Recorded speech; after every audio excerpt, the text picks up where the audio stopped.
Salut à toutes et à tous, ravi de vous retrouver dans le studio Vous Sport pour un nouveau numéro de PL Club, l'émission où l'on parle de Première Ligue avec sérieux mais surtout avec beaucoup de bonne humeur, comme le prouvent les sourires de Jean-François et de Bruno. Salut. Salut Serge. Tout va bien? Oui, ça va, oui. Alors la Première Ligue, deux infos quand même importantes cette semaine. On va commencer avec le limogeage de Thomas Tuchel, mercredi matin, un jour après la défaite du côté de Zagreb en Ligue des Champions pour le premier match. Mais on ne peut pas dire que les deux sont liés, même si le début de saison de Chelsea était quand même plutôt hésitant. Non, mais c'est brutal. C'est brutal, on ne s'y attendait pas. Bien sûr qu'on ne s'y attend pas. Vous imaginez quand il arrive, l'équipe est fantomatique. Ils ne font pas de transfert, l'équipe de Lampard. Il arrive, pas de renfort. Gagne la Ligue des Champions. On est en 2021, c'est hier. Oui. Et aujourd'hui, on s'en doutait, on en a déjà parlé ici. Il avait perdu, on ne va pas dire le vestiaire, il avait perdu une certaine autorité avec le board. Il ne faut pas oublier qu'il y a plusieurs séismes en même temps du côté de Chelsea. Tché est parti, Granovskaya est parti. Donc on a des piliers du club qui sont partis. En fait, il élimine tout simplement Voilà, direction. l'ancien régime, Voilà, on va l'appeler comme ça, le régime Abramovich, parce que c'est vrai qu'il a disputé 6 des 8 finales possibles depuis qu'il est arrivé, en gagnant la Ligue des Champions, en gagnant le championnat du monde des clubs. Voilà, avec 300 millions d'euros de transferts durant l'été du côté de Chelsea, on peut dire que c'est la fin, ou c'est plutôt même la continuité de la transition. On passe à quelque chose d'autre et il fallait enlever Tuchel, qui en plus s'est un petit peu disputé avec le propriétaire Todd Boehly, parce qu'il est aussi le directeur sportif, donc il a voulu s'impliquer, le nouveau propriétaire américain, dans la gestion sportive. On est chez les fous. Dans les transferts, oui. et qu'il y a eu notamment des prises de bec ou des mésententes sur Ronaldo, parce qu'apparemment Boehly le voulait absolument, Tuchel a refusé. Ouais, mais c'est les dessous du foot business, c'est ça un peu le problème. C'est-à-dire que d'un côté, on sent évidemment cette envie de business, ou en tout cas de clinquant, de la part du nouveau propriétaire, et puis de l'autre côté, on avait un entraîneur qui n'avait pas envie d'aller dans cette voie-là. On se dit, il aurait eu sans doute du mal à gérer peut-être la situation. Maintenant, moi, ce qui ne m'épate toujours, c'est qu'il du coup, il transfère Aubameyang, il l'a fait jouer une fois, il s'en va. Ce qui est rassurant pour lui, c'est qu'il s'en va avec 15 millions. Effectivement, ça donne presque envie de se faire virer, 15 millions pour quitter le club. Et en plus, il part avec les honneurs parce que c'est le début de saison et qu'on ne peut pas dire que l'équipe était en... Et avec le soutien des fans, de la plupart des fans en fait, qui gardent pour lui quand même une certaine forme de... Parce qu'il a quand même gagné la 2e Ligue des Champions de l'histoire du club. Christian est également avec nous et on se tourne vers lui pour avoir des chiffres, évidemment. Salut Christian. Bonsoir messieurs. Alors les chiffres de Tuchel. C'était le 100e match. Il a disputé 100 matchs à la tête de Chelsea, un chiffre rond. Ça faisait 100 jours qu'il y avait un nouveau propriétaire au moment où il se fait virer. Est-ce qu'on peut dire, Christian, qu'il a quitté le club un petit peu comme dans l'état où il l'a laissé ? C'est un peu la même réflexion qu'on s'était fait lorsque ça n'allait pas avec Lampard et quand il a repris l'équipe. C'est-à-dire qu'il a réussi à mettre le système défensif en place, très très performant, avec beaucoup de matchs gagnés contre les équipes du top 6. Et là on le voit, dans les 50 premiers matchs, il a 24 buts encaissés, donc c'est vraiment une moyenne exceptionnelle défensivement. Et par après, évidemment, ça se gâte, parce qu'il faut passer du système défensif en place à un système offensif en place, et là il faut prendre plus de risques, donc il faut déséquilibrer un peu l'aspect défensif. Et là malheureusement, cet équilibre n'est pas présent dans les 50 derniers matchs, puisqu'il a encaissé 53 buts. Et là, c'est quand même beaucoup, et c'est un grand contraste avec la première partie. Ce que je voulais évidemment dire, c'est qu'il a quitté le club dans l'état où il l'a trouvé au moment où Lampard avait quitté le club juste avant lui. Et messieurs, pour le succéder, c'est pas encore officiel à l'heure où on enregistre cette émission, mais il semble que ce soit Graham Potter qui a reçu l'accord de la direction, en tout cas de Brighton, pour discuter qui sera le prochain manager de Chelsea. Là aussi, c'est une surprise. Oui, 47 ans, profil très particulier. C'est un gars qui est un universitaire, ça n'a pas été un grand footballeur. Pour autant, il a continué un parcours universitaire pour finalement être diplômé en sciences sociales. Il va faire ses premiers pas d'entraîneur en Suède, où il va rester pendant 7 ans. Ensuite, il revient dans le football anglais via Swansea, où en une année, il se fait repérer un petit peu par Brighton. En Championship. Voilà, exactement, en Championship. Et puis, la machine se met en route pour lui avec Brighton, avec une équipe très joueuse déjà. Voilà, et une évolution quand même là-bas. Il a fait évoluer Brighton quand même dans le jeu, dans l'aspect technique, etc. Et donc voilà, on a un profil d'entraîneur qui est ce profil d'entraîneur, à mon avis, très communicant. Et qui doit assez bien gérer les personnalités des uns et des autres, qui a quand même pas mal d'expérience aujourd'hui, même si ça n'a jamais été... Et la question qu'on peut se poser par rapport à lui, c'est de se dire, cuite de la gestion des stars, puisqu'il va se retrouver dans un vestiaire où, quand même, le vestiaire de Chelsea, c'est autre chose que le vestiaire... et il va découvrir la Ligue des Champions et il n'a pas intérêt à se louper, la direction non plus, parce que il y aura une grosse bataille pour le top 4 cette saison. Et vu l'argent dépensé, on ne peut pas imaginer que Chelsea rate la Ligue des Champions. Évidemment. Et vous imaginez un peu les supporters de Brighton? Oui, mais ça, c'est la dure réalité d'un club comme Brighton, évidemment. On regarde le classement aujourd'hui et vous vous dites on perd notre coach. Voilà, affaire à suivre, donc ça devrait être officiel dans les prochaines heures. On ne sait pas s'il sera déjà sur le banc ce week-end. On parle d'ailleurs de Chelsea d'ici quelques minutes parce que je voudrais aussi parler avec vous de la grosse info de la semaine en Ligue des Champions pour les clubs anglais. C'est la gifle reçue par Liverpool à Naples, une défaite 4-1 et franchement ça aurait pu être beaucoup plus important dans les chiffres.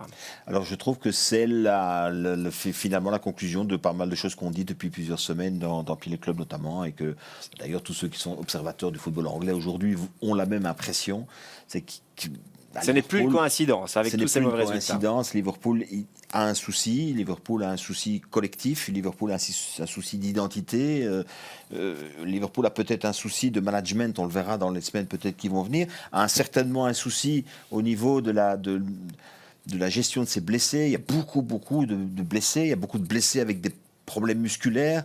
Donc voilà, il y a un problème du côté de Liverpool. Et franchement, quand je me suis retrouvé devant ma télévision et que j'ai vu le résultat d'hier soir, ça a sonné chez moi en disant, aïe, soit c'est le début de la fin de quelque chose, soit c'est peut-être la possibilité de rebondir juste derrière. On aura une réponse ce week-end avec un match face à Wolverhampton, qui est un match difficile, bien sûr, parce que c'est une équipe qui gagne toujours 1-0 ou qui perd 1-0. Qui marque peu, mais qui encaisse peu. Ils ont un programme de fou. City arrive très très vite aussi. Ils ont un programme de fou. Klopp l'a dit, on doit se renouveler. Donc c'est un processus de fin. La façon dont ça a été géré jusqu'ici, les résultats nous disent il y a un processus. On a vu que la plupart des joueurs n'étaient pas en forme au même moment. Ça, c'est une clé pour un bloc qui fonctionnait à merveille du côté des Reds. Et Klopp le dit, il n'a pas encore la solution. Il doit y réfléchir. Je pense qu'on va lui laisser le temps. Ce ne sera pas le même phénomène que pour Tuchel. Mais il n'a pas la solution aujourd'hui. Et il est très clair avec ça. Nous devons nous renouveler. C'est une urgence.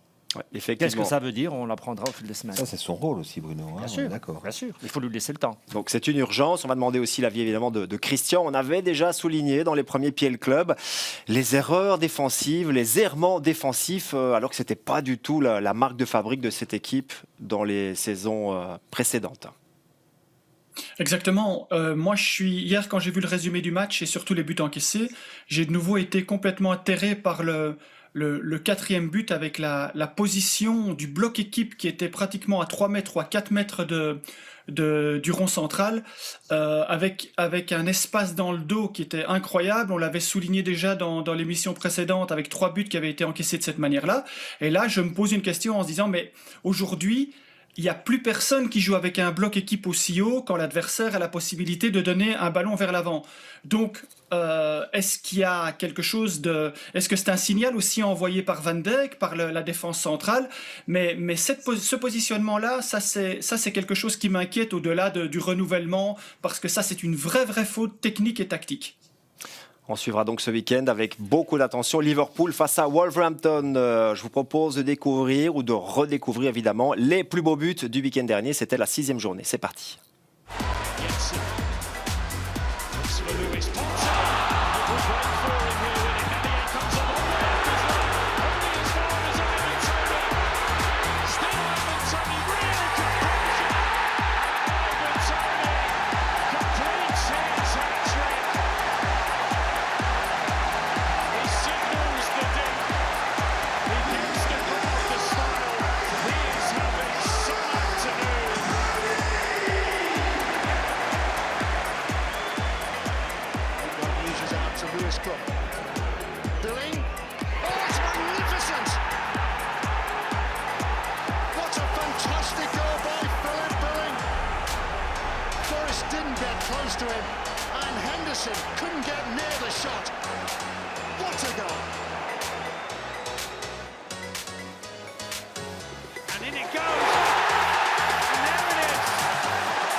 Des beaux buts, des retournements de situation. La première défaite aussi d'Arsenal après avoir gagné ses 5 premiers matchs. On a encore vécu un grand week-end de Première Ligue et on va faire ensemble le bilan de cette 6e journée ou après cette 6e journée. Christian, 60 matchs ont été joués. 175 buts, Serge, 10 buts pour le meilleur buteur qui est Haaland, et puis le meilleur passeur c'est Kevin De Bruyne. C'est pas étonnant de les voir, ils sont dans la même équipe, ils vont avoir le meilleur lien à mon avis de cette saison. Et alors surtout ce qui est intéressant à voir dans cette infographie, c'est les 50% des victoires à domicile. Ça c'est vraiment un chiffre très élevé. Voilà, c'est de plus en plus compliqué d'aller gagner, d'aller à l'extérieur et d'être reçu par des publics qui soutiennent leur équipe. On va voir si ça continue dans les semaines à venir. Allez, on va faire le focus sur 2 rencontres de ce week-end. On commence avec la première, celle qui est aussi disponible sur Divertissez-vous. C'est Fulham face à Chelsea. Alors ça tombe bien, évidemment, on a déjà un petit peu parlé de Chelsea, du choc, de l'onde de choc de cette semaine, mais on va commencer avec Fulham qui est 10e avec 8 points, donc vraiment un bon début de saison pour le promu.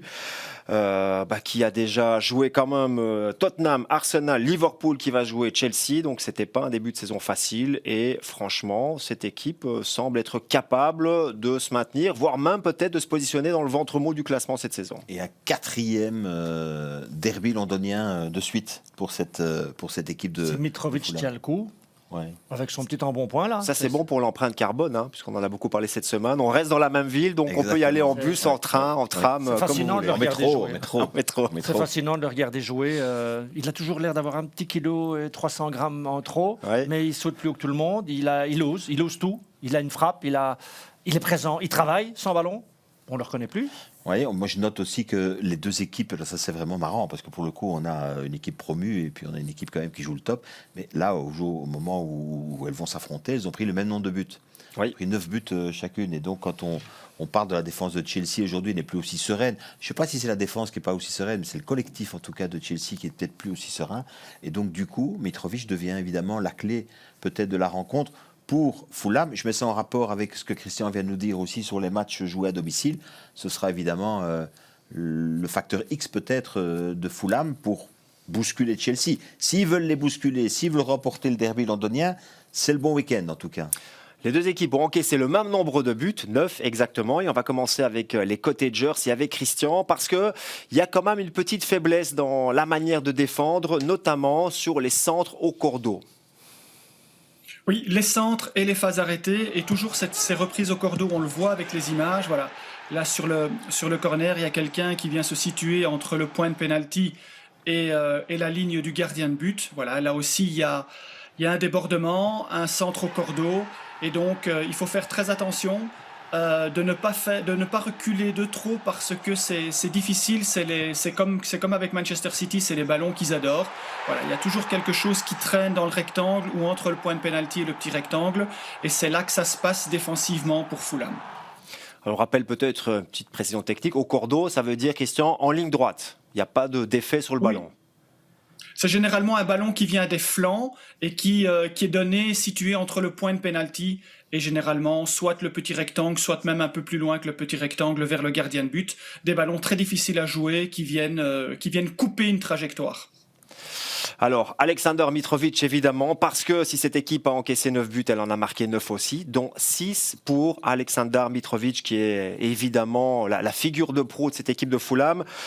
Est-ce qu'il est parti pour faire aussi bien que la saison dernière, parce qu'il avait marqué 43 buts en 44 matchs de Championship. Là, il a déjà marqué 6 buts, Christian. Oui, il était très fort la saison passée. Sa force, évidemment, on sait bien, c'est le jeu de tête, surtout au 2e poteau, où il peut même sauter au-dessus de son adversaire tellement il a une détente extraordinaire. On le voit ici, il y a des ballons qui viennent des flancs, que ça soit de gauche ou de droite. De la droite, c'était des centres. De la gauche, c'était une passe, et puis dans laquelle il a pu faire un tir enroulé. Et alors, il a un tir qui vient avec une origine de loin, où il a fait un contrôle orienté et il a fait un tir enroulé. Ça se passe toujours dans le rectangle, toujours plus proche du point de pénalty, mais c'est voilà, on le voit ici, voilà, ce contrôle orienté, voilà, et puis il va faire le tir enroulé. Ça, c'est quelque chose qui est une force, mais c'est pas sa force principale. Lui, c'est plutôt le jeu de tête et aussi le cordeau. Mais voilà, il est capable de marquer des buts dans ces positions-là. C'est vraiment très, très joli. Il aurait pu en marquer 3 dans ce match-là. Il a fallu un grand Loris. Hein. Et donc, je retiens votre expression avec de l'embonpoint. C'est pas mal. Je ne vais pas dire un petit gros parce qu'il est quand même costaud, mais il a quelques kilos en trop, mais ça lui va bien. De toute façon, il nous cloue le bec. Hein. Sur ses 6 buts, il y en a 5 en deuxième mi-temps. Il ne s'éteint pas. Hein. Au contraire, il s'éveille de plus en plus. Ouais.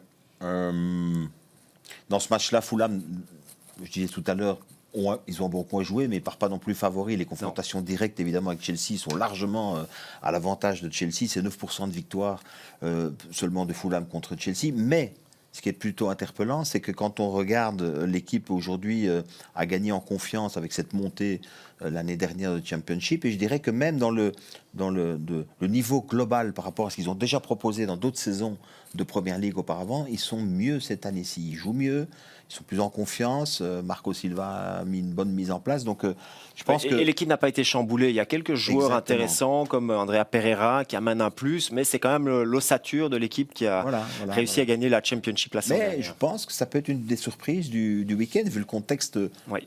Le contexte est important, effectivement. Exactement, parce que aussi, on va en venir quand on parlera de Chelsea, mais Chelsea sera son point de repère aussi au niveau du management. Enfin, avec un match joué en semaine. Oui. Une défaite. Oui, un retour qui a dû être très long depuis la Croatie, effectivement, ça peut jouer. Alors justement, cette équipe de Chelsea, Christian, limogeage de Thomas Tuchel, parce que le début de saison offre un bilan mitigé, même si on se doute que ce n'est pas la seule raison ou la raison principale pour le départ du manager allemand. Mais le début de saison, quand même, est compliqué. Oui, ils ont perdu Rudiger défensivement, donc ils n'ont plus cette même rigueur qu'il y avait quand Tuchel est arrivé. Et on le voit ici, hein, il y a des victoires, oui, mais contre des équipes du bas de classement. Et par contre, si on fait le total du top 15, on a 1 point sur 9. Donc cette équipe n'a pas encore démontré son statut pour le moment. Et il faudra absolument se reprendre pour pouvoir être performant dans les prochaines semaines. 3 victoires, 3 défaites, 1 partage sur les 7 premiers matchs. On compte évidemment la rencontre de Ligue des Champions. On a quand même été surpris sur cette première partie de saison, sur les premiers matchs, de voir cette équipe de Chelsea faire autant d'erreurs défensives. On n'était pas habitué avec, évidemment, le Chelsea, Thomas Tuchel. On avait vu que c'était la plus grande force de cette équipe sur les 6 premiers mois. Oui, je dirais que c'est un peu le revers, j'ai envie de dire, de cette envie qu'ont aujourd'hui tous les entraîneurs, et l'évolution du foot aujourd'hui européen, mondial d'ailleurs, va dans ce sens-là, c'est-à-dire qu'on veut reconstruire, on veut être propre, prenant énormément de risques parfois, et quand on se loupe parce qu'on a une erreur technique toute simple, ça peut être un passing, mais l'équipe adverse est directement près de votre but. Donc à un moment donné, on se met aussi en difficulté. Il y a un côté parfois même obsessionnel quand on voit certaines équipes de ce niveau-là à vouloir ressortir, y compris quand c'est extrêmement difficile, et on prend des risques. Les risques cette année se retournent contre eux, parce qu'il semblerait quand même qu'au-delà de tout ce qu'on peut dire, il y a une dynamique qui est moins positive du côté de Chelsea. C'est un constat, et qui se termine évidemment par le limogeage de l'entraîneur. Qu'est-ce qui se passe exactement en interne? On n'en sait trop rien, mais c'est sûr que il y a quelque chose qui va moins bien, et ce quelque chose, autant ça se voit sans doute dans les coulisses, mais autant ça peut aussi s'observer sur le terrain, c'est-à-dire que aujourd'hui, ils payent cash. J'ai l'impression qu'il y a un nivellement vers le haut aussi de cette saison en Première Ligue. Il y a des équipes qui se sont vraiment très très bien renforcées. La moindre erreur aujourd'hui, elle se paye cash. Vous ne pouvez pas, même que vous soyez Chelsea, Liverpool, Manchester United, vous ne pouvez pas faire 2 erreurs sur la même action. C'est goal. Que ce soit contre Brighton, que ce soit contre Fulham. Donc, il y a un équilibre vers le haut. Ça va être très serré. Le top 4 va être très serré. Le titre, c'est encore une autre histoire. Le top 6, ça va être très serré. Et pour la relégation, ça va être très serré aussi. Donc...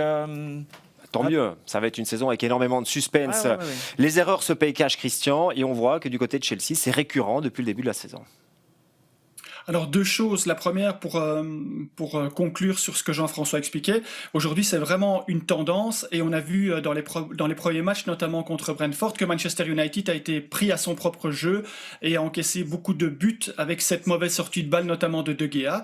Et ici on arrive à la même chose avec Chelsea. Alors vous vous souvenez, dans un des premiers Zoom à l'époque où on avait parlé des erreurs individuelles de Chelsea sous Lampard, il y avait à un certain moment, après 10 matchs de championnat, il y avait 7 erreurs individuelles, 7 pertes de balles qui avaient coûté autant de buts avec Kepa.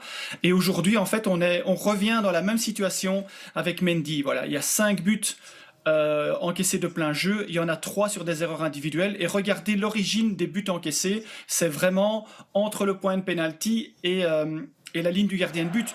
Donc il y a quelque chose qui ne va pas. Là, on le voit bien sur les images, voilà, à la place de sortir la balle, il tente une sorte de petite pichenette, le ballon est directement perdu, et puis il y a le tir de Jberg, je crois, qui donne directement une occasion.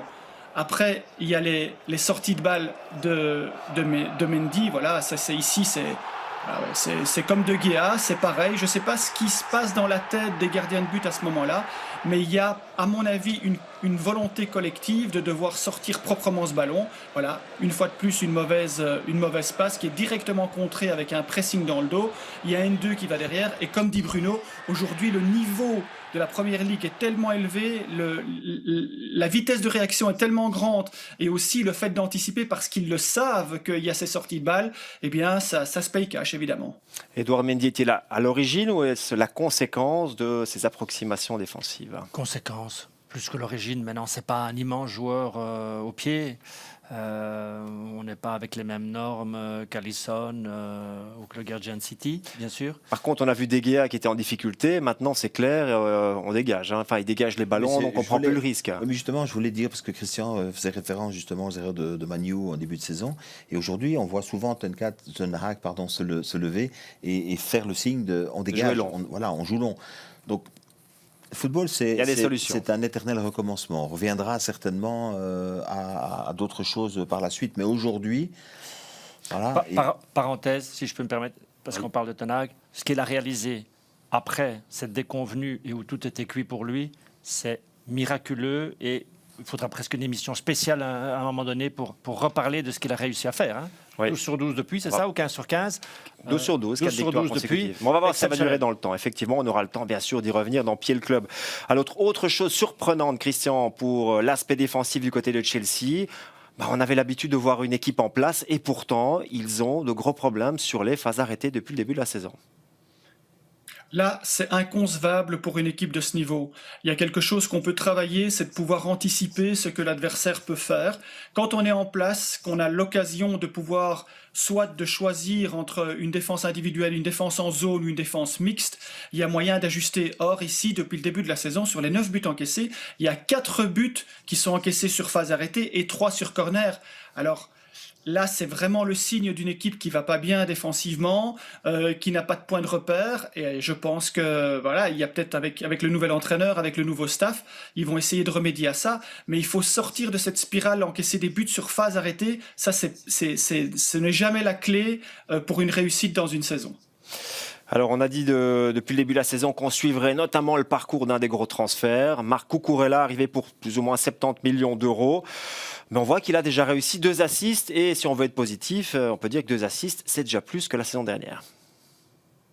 Effectivement, on aime bien dans l'émission avoir une timeline et revenir sur ce qu'on explique. On était un peu évidemment sceptique par rapport au prix de Cucurella et de son apport et de son efficacité. Ben là, depuis qu'on a fait cette émission, il a délivré 2 assists, donc il participe à son poste à l'efficacité générale de l'équipe. Et ce qui est intéressant d'ajouter, c'est que avec Chilwell, il a un concurrent, il a un partenaire, enfin une complémentarité qui fait qu'en fait, au poste, on peut demander que le latéral gauche ou le latéral droit, surtout dans un système comme celui de Chelsea, que ce soit James à droite ou Cucurella ou Chilwell à gauche, qui remplissent une certaine forme d'efficacité offensive. Et là, avec ce que Chilwell a fait le week-end dernier en le remplaçant, c'est-à-dire un assist, un but, plus les 2 assists de Cucurella, eh bien c'est un poste qui participe de manière efficace à l'offensive. Et je pense qu'avoir 2 joueurs de qualité élevée à un poste, ce n'est pas du luxe pour une équipe comme Chelsea. C'est quand même du luxe à 120 millions d'euros. 70 pour Cucurella, 50 Serge, pour Ben Chilwell. D'accord. Vous imaginez l'argent, vous vous rendez compte de ce que vous avez déjà cité depuis le début de l'émission en termes de somme d'argent, rien que du côté de Chelsea, 300 millions de transferts. Maintenant, vous êtes de nouveau en train de siffler. Enfin, c'est incroyable. Ceci dit, par rapport ce qu'on vient de voir, je préfère les assises de Chilwell que les assises de Cucurella. Oui. En tout cas, il a fait la différence face à West Ham, monté au jeu à la place de Cucurella, et c'est lui qui donne la victoire. Voilà, son assise, c'est une passe. Une passe. Ouais. Voilà, enfin bon, bref. Cette équipe de Chelsea me laisse un peu perplexe. Et j'ai envie de reparler des phases arrêtées en disant, quand on reprend la composition d'équipe, ok, c'est bien d'avoir Cucurella à gauche et Reece James à droite. Mais sur la phase arrêtée, vous avez besoin de vos latéraux pour défendre aussi. Ils ne sont pas très bons, visiblement. Et vous pouvez compter sur 2 défenseurs centraux et vous avez vos médians qui ne sont pas non plus les rois du jeu de tête. Donc, vous arrivez Rudiger avait une place importante là-dedans. Hein. Effectivement, il a laissé un grand vide. Rudiger avait une place énorme, exactement. En tout cas, Marc Cucurella va normalement retrouver son entraîneur de la saison dernière, celui qui lui a permis de se faire une place en Première Ligue, puisque c'était évidemment Graham Potter du côté de Brighton. Lui. Il va être très content. D'ailleurs, peut-être que le transfert plus l'arrivée de Potter sont liés. Tout est possible en football. Il faut téléphoner au manager de Cucurella. On va voir si c'est le même que Graham Potter. Voilà pour cette rencontre. En tout cas, Fulham-Chelsea à ne pas rater sur Divertissez-vous et sur Vous Sport World samedi à partir de 13h30. On passe à la deuxième rencontre. Et quelle rencontre, puisque c'est le match entre les deux invaincus. Manchester City face à Tottenham. On en parle après ceci. Never too early to talk about the title. Once again, Manchester City are flying high. That is what champions do! Up next, unbeaten Tottenham, who'll be ready for the fight. Kane has stolen it! This one will have the flair, the fire, and the goal. Haaland! Brilliant header! The Premier League title race has begun.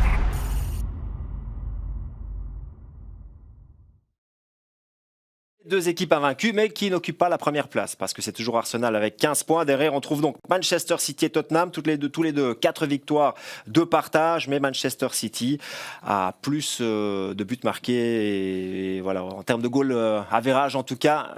Manchester City est devant Tottenham. C'est quand même l'affiche du week-end, c'est samedi à 18h30. Et on va commencer bien sûr par ce Manchester City, champion en titre, 4 titres de champion sur les 5 dernières saisons. Mais un gros changement, l'arrivée de Haaland. Et on va tout de suite poser la question à Christian. Voilà. Ça a été une révolution parce que depuis Agüero, on n'avait plus de véritable numéro 9. Est-ce que la philosophie de l'équipe de Pep Guardiola a changé avec l'arrivée d'Erling Haaland ? Sans Haaland, sans numéro 9, ils ont été champions 2 années.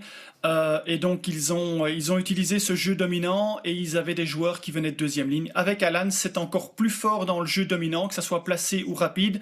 On l'a vu dans le rapide avec les 2 buts contre West Ham, enfin le but qui marque en face à face et puis le penalty provoqué. Mais regardez, les chiffres sont extraordinaires pour une équipe de ce niveau-là. En Première Ligue, c'est 9 et 6, c'est 15 buts sur les 20 qui sont dans le jeu dominant placé, voilà, avec des conclusions qui sont dans le petit rectangle, un ballon prolongé de la tête, puis un ballon qui est remisé pour le terminer avec un ballon au centre. Il y a les constructions, il y a les déplacements, on est vraiment dans les 30 derniers mètres, on a éliminé le flanc, il y a quelqu'un qui fait un dédoublement, il y a le centre, et voilà, il y a une conclusion dans le petit rectangle au deuxième poteau. C'est vraiment des cas d'école, c'est vraiment très, très impressionnant à voir en termes d'origine et de conclusion, et ce sont vraiment les meilleurs dans ce domaine-là. Et ça, c'est un constat quand même incroyable, avec un joueur qui polarise maintenant, qui marque 10 buts sur les 20 marqués, et pourtant, la philosophie, la manière, le jeu dominant ne change pas. Ça, c'est quand même très intéressant. Ça fait partie de l'ADN. On a adoré, on avait commenté cette rencontre ensemble, on a adoré la friction entre Tuchel et Conte. Hein. Je suis curieux de voir ce qui va se passer entre Guardiola et Conte samedi en fin d'après-midi. Mais il y a une puissance qui se dégage de cette équipe. Et je pense que le vrai problème de la saison pour Manchester City, c'est d'arriver aux demi-finales de Ligue des Champions et en finale avec un groupe complet. Ça, c'est la clé pour eux de la saison. Dans une saison en plus totalement différente, avec cette coupure, cette Coupe du Monde. Voilà. Et bon, Haaland, au moins, il pourra se reposer pendant cette période-là. Bien sûr, mais ça va être la gestion pour Guardiola et son staff technique, quitte à ce qu'il termine à 2 points du champion en Première Ligue. Je pense qu'il y a une vraie priorité aujourd'hui, c'est de gagner cette coupe aux grandes oreilles. Ouais. Et ce match sera un match particulièrement intéressant aussi parce que s'il faut se souvenir quand même que, vous êtes d'accord avec moi, que l'équipe de Conte est sans doute un peu plus loin aujourd'hui qu'elle ne l'était l'année dernière. Oui, ça progresse. Mais l'année dernière, pourtant, ils ont gagné à City. Deux fois. C'est la seule équipe à avoir battu 2 fois City la saison dernière. Voilà, donc il y a toujours ce petit rusé de Conte. Mais qui n'avait joué que le match retour. Le match aller, c'était Nuno Espirito. Mais quand même, tout est possible. Dans ce match retour-là, voilà, et on peut être certain que s'il y a des faiblesses du côté de City, je suis assez persuadé qu'il y en a dans les transitions, il y a toujours ce doute évidemment, voilà, et puis ils prennent 6 buts depuis le début de la saison, mais ils vont exploiter ça au maximum avec Edmundson, dont on parlera sans doute dans un instant. Oui, tout à fait. Voilà, mais moi, ce qui m'interpelle, c'est qu'au-delà du fait qu'évidemment, on peut dire qu'Haaland est super important, qu'Haaland prend une place, etc. Mais il y a aussi, à côté d'Haaland, 7 autres buteurs. Donc, oui, mais l'année passée, c'était sur la fin de saison, je crois qu'il y avait 20 buteurs, plus ou moins. Il y a une répartition, mais on peut même s'imaginer que si Haaland est bloqué à un moment donné, c'est pas grave. Il y a d'autres joueurs qui sont tout à fait capables, dans cette équipe, d'apporter des solutions. Le problème, Jean-François, Haaland n'est pas bloqué. Je sais qu'il n'est pas bloqué. Jusqu'ici, il n'est pas bloqué par personne. Imaginons, on va voir ce qui va se passer. Voilà, je ne sais pas comment on peut le contenir, hein, ça je suis d'accord avec vous, mais bon. En tout cas, c'est pas encore fait, Christian, parce qu'on va dire que c'est le nouveau phénomène de la Première Ligue. On va le voir avec, notamment, on pourrait faire un classement des buts marqués par équipe et Haaland serait encore en bonne position. C'est assez incroyable. C'est très étonnant ce classement. Quand j'ai entendu les gens de la BBC l'évoquer, je me dis je vais aller voir et je vais voir avec l'évolution sur la journée. Bien voilà, Manchester City évidemment est premier, mais si on enlève les 10 buts, il serait en dessous d'Haaland, ou à la même hauteur. Et puis voilà, il y a la surprise de Brentford, mais ils ont quand même marqué 5 buts ce week-end. Liverpool, Arsenal, Tottenham, Brighton, et puis Haaland. Et 7e au classement des meilleures attaques. Donc il a marqué plus de buts que 14 autres équipes de Première Ligue à lui tout seul. En effet, voilà. Pour le moment, c'est comme ça. Évidemment, il a marqué 2 hat-tricks de suite, 2 semaines consécutives. Donc, c'est pas étonnant d'être aussi haut. Mais s'il continue comme ça, on va vraiment arriver aux chiffres que les consultants prévoyaient en début de saison. Et on le voit sur l'infographie, c'est 10 buts, 2 hat-tricks. Mais regardez, c'est dans tous les domaines. Il est dans le jeu dominant placé et rapide, comme on l'a vu pour l'ensemble du modèle de l'équipe. Mais il a marqué un but sur reconversion rapide. Il a marqué 2 buts sur phase arrêtée et il a marqué 1 but sur penalty. On sait difficilement faire mieux pour le moment. Effectivement. Est-ce que Tottenham va pouvoir contenir Haaland et évidemment les autres joueurs de qualité du côté de Manchester City? C'est la grande question. En tout cas, l'équipe d'Antonio Conte fonctionne bien. On l'a encore vu d'ailleurs en Ligue des Champions parce qu'ils ont réussi leur grande première de la saison à domicile en gagnant 2-0 face à Marseille. Avec une première mi-temps qui était bof-bof. Hein. Oui, et puis ils ont profité aussi d'une exclusion. Là, je crois que c'était Mbemba du côté de Marseille. Mais en tout cas, Christian, on va d'abord retourner du côté de Christian. 2 buts marqués par Richarlison, une des recrues, les premiers buts du Brésilien, mais 2 buts marqués de la tête. Et ça, c'est récurrent dans le jeu offensif de Tottenham cette saison où il y a vraiment de l'efficacité. Je remercie Richarlison d'avoir marqué ces 2 buts hier parce que dans la préparation de l'émission, on avait montré l'excellence dans le jeu de tête depuis le début de saison. Ils ont déjà marqué 5 buts de la tête sur 12, plus les 2 buts de Richarlison hier sur ses centres en deuxième zone. Voilà, c'est une force exceptionnelle. Tous les buts ont été marqués dans le petit rectangle, que ça soit sur corner, que ça soit sur centre, que ça soit cet extérieur du pied qui est exceptionnel de la part de Richarlison pour la déposer sur la tête de Kane, que ça soit le positionnement de Perisic sur le centre d'hier notamment, sur sa position en première zone pour dévier le ballon. Voilà, ça c'est vraiment en Angleterre, on le dit depuis le début, depuis que cette émission existe, il faut marquer sur phase arrêtée en PL et il faut surtout marquer des buts de la tête et eux pour le moment ils sont au sommet de leur art avec 5 buts marqués. Au sommet de leur art au niveau offensif, mais on sait qu'évidemment Antonio Conte a d'abord mis la base, cette défense, cette rigueur défensive, ce côté pragmatique. Et on peut s'attendre à, je pense en tout cas, je serais surpris de voir un autre match que celui auquel on s'attend, c'est-à-dire une équipe de City qui va prendre les choses en main, qui va probablement être l'équipe dominante. Et en face, on aura un bloc équipe qui va passer son temps à Ils ont pris que 5 buts. Voilà, défendre le mieux possible et jouer évidemment sur des transitions. À quelle hauteur pourraient-ils placer leur bloc ? ça, je pense que c'est toujours un la risque. clé de la rencontre. C'est toujours un risque face à City de placer le bloc trop bas. Et on a vu parfois Tottenham, dans des matchs comme ceux-là, justement, contre des équipes très joueuses, reculer à tel point qu'ils défendent même parfois dans leurs 16 mètres. Et là, contre évidemment les Citizens, ça pourrait être un risque. Mais malgré tout, je pense que cette équipe de Tottenham a les armes pour aller encore chatouiller, rien, en tout cas chatouiller ou bousculer ou les ennuyer. Je serais curieux de voir la composition d'équipe aussi. On parle de Richarlison qui est en super forme. Kulusevski était pourtant l'élément clé aussi de cette équipe, le facteur X en tout cas depuis qu'il était arrivé. Donc en plus, ils se tirent la bourre les uns aux autres et ils doivent être performants. Donc voilà, je trouve. C'est ça la clé à avoir un tel noyau aujourd'hui. On l'a dit, faire monter Dele Alli comme on le connaît depuis 2 ans ou faire monter Richarlison, ça n'a pas le même impact. Moi, j'aurai la chance d'être au commentaire de cette rencontre. Ce que je demandais à mon consultant en avant-match. Observez, ce sera vous, je crois. Ouais. Ça tombe bien, vous pouvez lui demander directement. Notez, observez-moi Eric Dyer, le match de Dyer. Là, ça, c'est une clé. Le match sera en duel face à Haaland.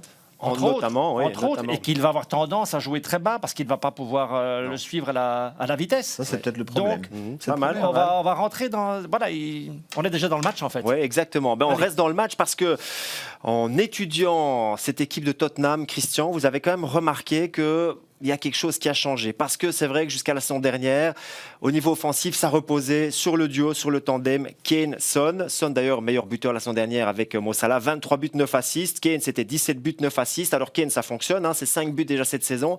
Par contre, c'est un petit peu la panne sèche pour Heung-min Son. Et vous avez essayé de comprendre pourquoi, Christian. Le modèle de Heung-min Son, en tout cas la saison passée, c'était des origines très lointaines, que ce soit l'origine défensive ou l'origine du rond central, comme on le voit ici en rouge sur l'infographie. Sur les 56 buts marqués de plein jeu, il y en avait 17 qui partaient de cette zone-là ou même de plus loin. Et sur ces 17 buts, il y a 9 buts dans lesquels était impliqué Heung-min Son. Or, pour le moment, on va le voir dans l'infographie suivante, il n'y a plus de buts qui viennent de très loin. Alors, comme l'évoquait Jean-François, on va peut-être y arriver ce week-end-ci en ayant un bloc équipe très bas et avec des reconversions rapides. Mais pour le moment, sur les 10 buts de plein jeu, eh bien, ils viennent tous des 40-45 derniers mètres. Et la conséquence de ça, c'est que Son n'a pas encore marqué cette saison et n'a qu'un assist. Donc, on a une machine performante dans ce domaine-là qu'on n'utilise pas ou qui n'est pas efficace pour le moment parce qu'il y a d'autres alternatives.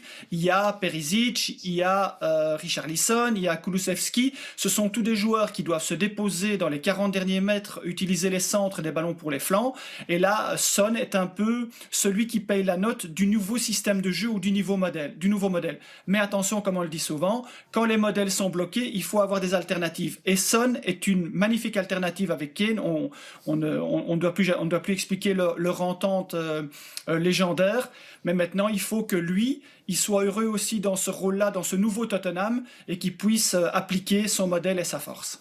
Donc, si Tottenham est obligé de jouer avec un bloc bas, c'est Son le joueur à surveiller ce week-end. Oui, et je ne suis pas tout à fait certain que c'est un changement de modèle en ce qui me concerne. J'opterais plutôt pour le fait que ce sont les adversaires qui ont été... ceux de Spurs depuis le début de la saison qui ont déterminé ce changement de style. Ils ont joué Southampton, ils ont joué les Wolves, ils ont joué Nottingham, ils ont joué West Ham, ils ont joué Fulham. On met à part le match de Chelsea où ils ont joué par contre des transitions. Oui. Et où on avait revu Son quelquefois dans le coup. Donc c'est peut-être les matchs qui ont déterminé ce changement de modèle en début de saison. On va voir maintenant évidemment. Et je vais juste citer un chiffre concernant Son, et ça va peut-être se vérifier ce week-end, mais Son, c'est 3 buts lors de ses 5 dernières titularisations contre City. Donc le modèle du match va lui convenir sans doute et sera sans doute différent de ce qu'on a eu depuis le début de la saison. Donc, Et on n'oublie pas aussi, ils ont souvent été menés en ce début de saison et donc ils ont dû aller chercher leur adversaire. Ça change aussi la donne. Ouais, hein. Absolument, ça change la mise en place. Attention à être mené face à City parce que là, vous courez derrière le ballon. En tout cas, 2 équipes invaincues pour un match fascinant et on vous retrouvera avec grand plaisir aux commentaires samedi à partir donc, de... vous surveillez d'ailleurs et vous surveillez Son. Voilà, il en reste 9. Hein. C'est bien, il faut charger les consultants, ils sont là pour ça.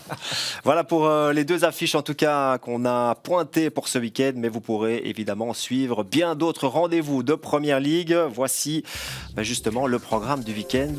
On va laisser peut-être Jean-François le débuter. Le match, on en a parlé, c'est Fulham-Chelsea, sera sur Divertissez-vous. Et puis Goal of the Day avec Liverpool, Liverpool-Wolverhampton, comment vont réagir les Reds? Match très difficile. Ensuite, Manchester City, Tottenham. Je ferai attention à tout ce que Bruno m'a donné comme devoir.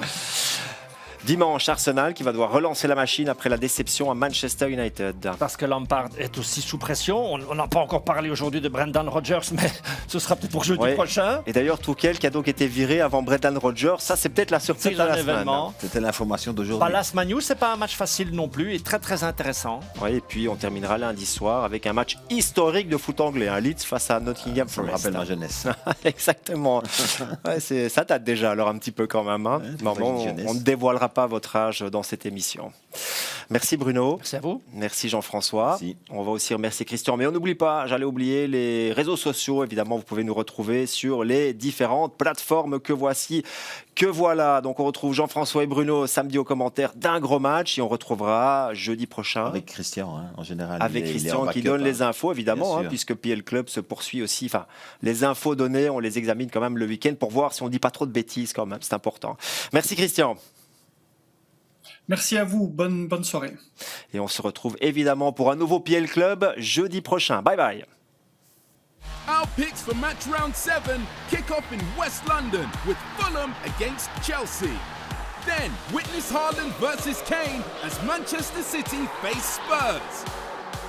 On Sunday, see high-flying Arsenal take on Everton. Finally, watch Crystal Palace host the rejuvenated Manchester United. Fixtures to savour from another weekend of unmissable Premier League action.